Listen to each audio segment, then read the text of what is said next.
Hey y'all. Cue the intro, dive on in.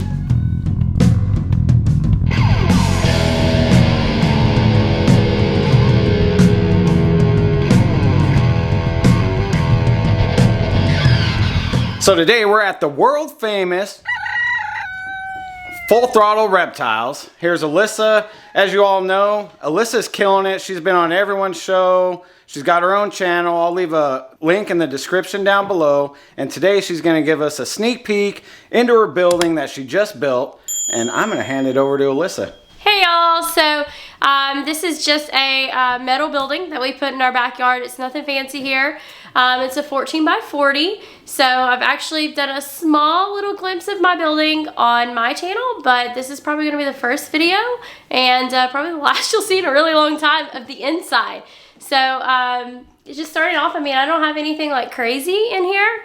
I have the Cayman set up in here as soon as you walk in. I planned on doing something a lot bigger than him, but believe it or not, I used up this whole entire space in no time. So yeah, I mean, let's check some stuff out. All right, so first things first, we have little Steve here. He is a dwarf Cayman. He likes to hide from me.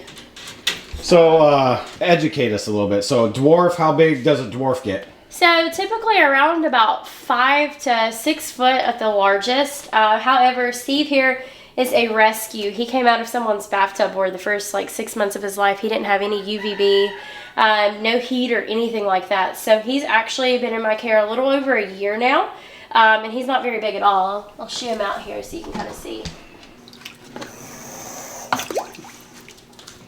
So he's not very big at all. He is cool though.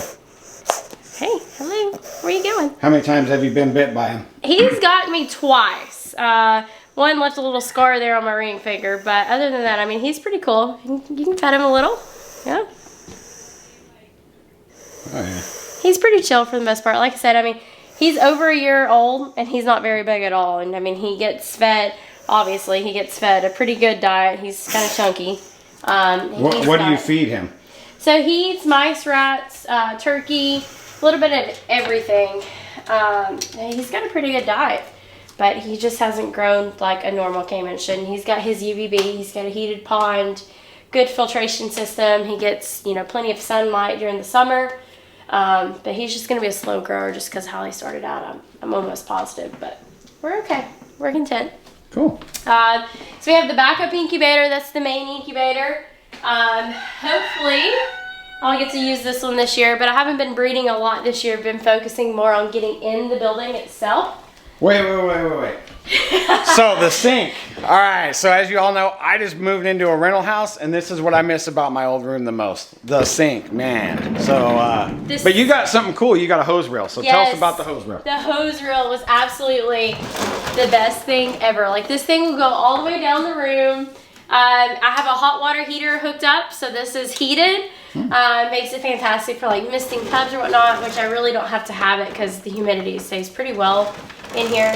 But this thing swivels, goes wherever I need it to. It is fantastic. Hose settings, tons of different settings. Love it. Yeah. And yes, the sink. The sink is a must-have. I'll never have another reptile room without a sink in it. It's such a pain in the butt. Yeah. This is kind of where I keep my sand boas. I have 3 Westford hognose down here at the bottom. Nothing crazy, nothing fancy. Those are all my sand boas. So, do the Sambos and your Westerns, they take like similar temps? Is that why you have them in the same rack? Yes, I actually had a combo rack for my Samboas, but when I was in the process of moving out here, the probe, something had happened with the probe, and the thermostat completely failed. Like, I almost lost every single one of my Samboas. I was in the process of moving them, so half of them were already out of the rack. But that rack almost literally burned our house down to the ground. Oh, wow, that's scary. Yeah, that was super scary. So they're right here until I can get the heat tape fixed. But this is where all the babies that I have for sale tend to go. So last year we had all this filled up, and I'm a big matcher, so they have to match. These do not match, but this was an emergency purchase last year when I had over 300 babies. So wow. Yeah, that was a lot to hatch in one season. So these are my vision cages. Up here I have just 2 king snakes. And then this is where the Gilas go. These eventually will be Gila cages. I just got to find me 2 more. And this is Penelope. She is my big Burmese python. I only have one, but she is gravid right now. We have about 15 more days before she drops her first clutch of eggs ever. And what's a typical clutch size for a Burmese? Man, so I think on the smaller end about 15. On the larger end they can go all the way up to like 60. Wow. Like something crazy. So she's still fairly small, so I'm anticipating maybe like 25, 30, if that. You know, that's a lot. That's still a lot. Yes, that's like, how many ball python litters is that? Yeah. Yeah. So, like I said, those are the Gilas. That's Ozzy and Sharon. So hopefully, you know, I'll eventually have a male and female of those. That's my pair of olive pythons, Sammy Wang and Harry Wang. They're a little feisty right now under some heat, and they've peed in there for me. All right, so on this side of the wall, this is kind of like my wall of fame here. On this side of the wall, I have all the breeding females for this year. So you can see I've kind of, when I first said I wanted to breed ball pythons, I said this 10 tub breeding female rack will do me. I will never have more than 10 breeding females. Then I said, okay, let's get one more. So 20 will be enough. No, continue so on and so on. I didn't even do a 30 because at that point I was like, okay, I have 40 now, so I don't need that many.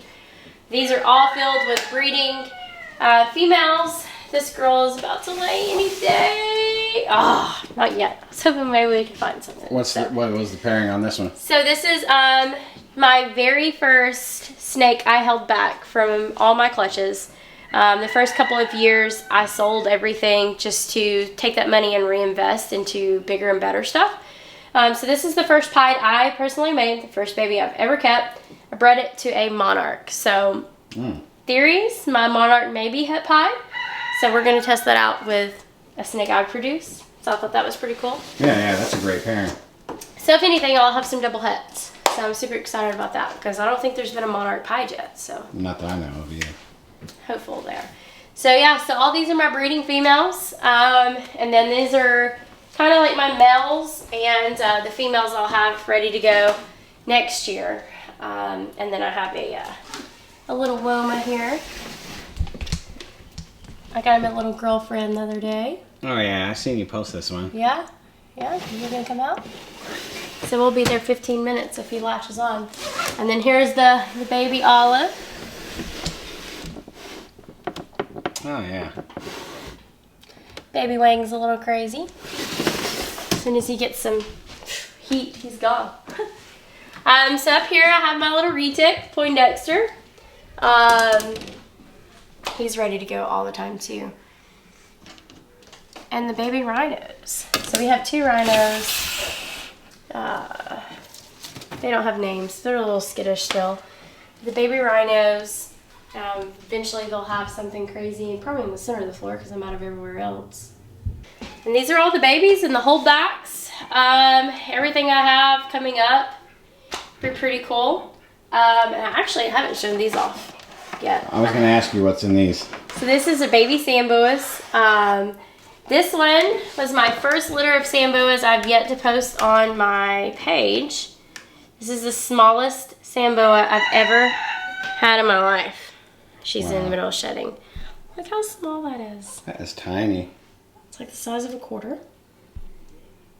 Wow. It's doing its first shed now, so. That's so cool. Yep, little sandworm. What do you feed them? Day-old pinks? Yeah, this small. I've never had one that small. They, for the most part, they're usually fairly big. So not to get off topic, but are you going to breed these rhinos at some point? Is that a goal? Yeah, maybe. There's a male and a female. So hopefully. That's more about the size of a Samboa baby. Not crazy much bigger, but definitely a lot bigger. Yeah, very cool. Kind of like the hognoses when you get them. I mean, when I got mine were all really tiny. Yeah. These don't have the attitude of hognose. That's for sure. But yeah, so other than that, that's my main incubator. I have 2 clutches in there so far, which is pretty good for this time of year for me. Everyone usually goes later. And this, I'm really proud of this. This is my shipping station. Craig makes fun of me, but I usually have everything all nice and organized.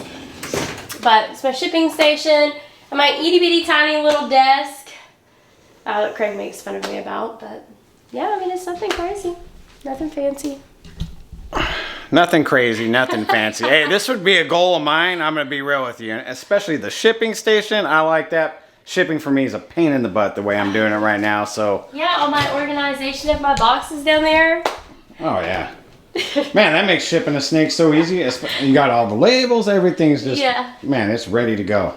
That is so cool. I'm a neat freak.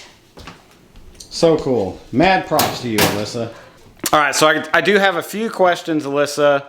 What do you do for humidity? What do you try to keep your room at? What are you doing for heat, cool, and what do you try to keep your temps at too? So I try to aim for a hot spot around 88. I use sensor push, so I'm a real big freak about making sure everyone's right at that 88 mark, a little under, a little over. For the room, I set the room temp around 81, 82. The sun really beams in on this side, so as it's warming up, I'm learning to have to adjust my temperature just a little bit. So right now I'm keeping it at around 82 in here, and I've learned the trick is I will open up 2 blocks of either ReptiChip or Cocoa Block, and I'll let it sit in here with the tub open, and it keeps my humidity perfect. Yeah. So no matter if the tubs are a little short on humidity, like everything equals out if I have 2 blocks of cocoa open. Yeah. But yeah, around like 70% humidity is really what it stays in here. And about 82 all the way around. I can't keep it too hot because of the indigo. So she's on the cooler end of the room. So usually around 81, 82. All right, well, cool. Well, I got to give you mad props, Alyssa. I mean, you're doing it. You've been killing it on social media. You, like, got a room set up. Like, this is goals for me, honestly. So, mad props. Thanks for having us out. Thanks for coming. She took us to the Tennessee Aquarium. So if you guys are in the Chattanooga area, go check that out. It was really cool. And until next time, guys, rock on.